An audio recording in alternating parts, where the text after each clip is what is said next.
आपला हा जो भारत देश आहे ना, हा कृषी प्रधान देश आहे. आपल्या देशातला एकच राजा आहे, तो म्हणजे शेतकरी राजा. त्या शेतकरी राजाला बळी राजा असं म्हटलंय हो. मग याचा अर्थ असा थोडी आहे की त्यानं आयुष्यभर बळीच देत राहायचं. माझ्या एका प्रश्नाचं उत्तर द्या. मला सांगा, दारू गरजेची आहे का? पण त्याला बनवणारा श्रीमंत. तंबाखू गरजेची आहे, पण त्याला बनवणारा श्रीमंत. गुटखा गरजेचा आहे का? पण त्याला बनवणारा श्रीमंत. आणि अन्न धान्याची सर्वांना गरज असतानाही त्याला पिकवणारा माझा शेतकरी राजा आज सुद्धा गरीब आहे महाराज. जास्त नाही, खरं तर शेतकऱ्यांविषयी बोलावं एवढी माझी पात्रता नाही बरं का, पण एका कवितेतून त्यांना मी धीर देऊ शकते. तुझ्या कामामधून, तुझ्या घामामधून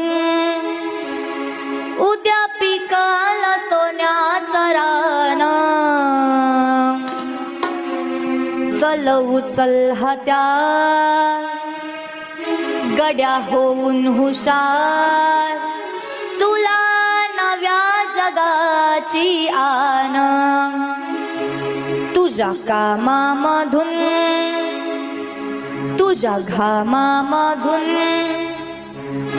उद्या पिकाला सोन्याचं रान.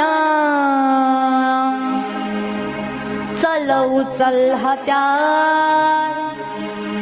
गड्या होऊन हुशार, तुला नव्या जगाची आन. तुझ्या घणाच्या घावामधून उठे उद्या जगाची आस. तुझ्या घामाच्या थेंबामधून पिके बुके भावाचा घास.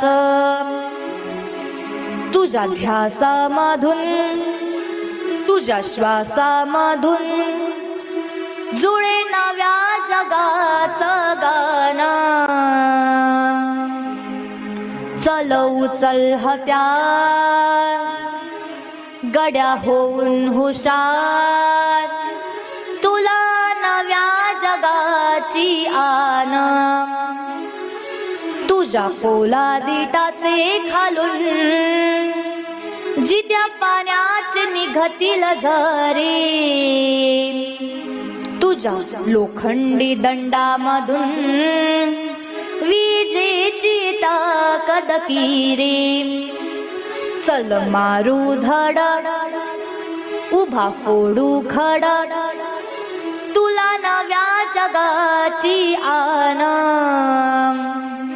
चल उचल हत्यार गड्या होऊन हुशार, तुला नव्या जगाची आन.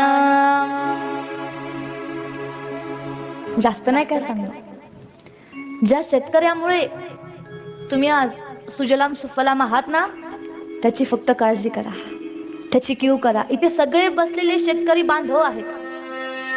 खरं तर शेतकऱ्याचं दुःख कोणीच समजू शकत नाही हो. त्याच्या कांद्याला भाव नाही, त्याच्या टमाट्याला भाव नाही. आणि असं असतानाही एवढा त्रास सहन करूनही फक्त जगाचं पोट कसं भरेल याचा विचार तो करतोय दादा.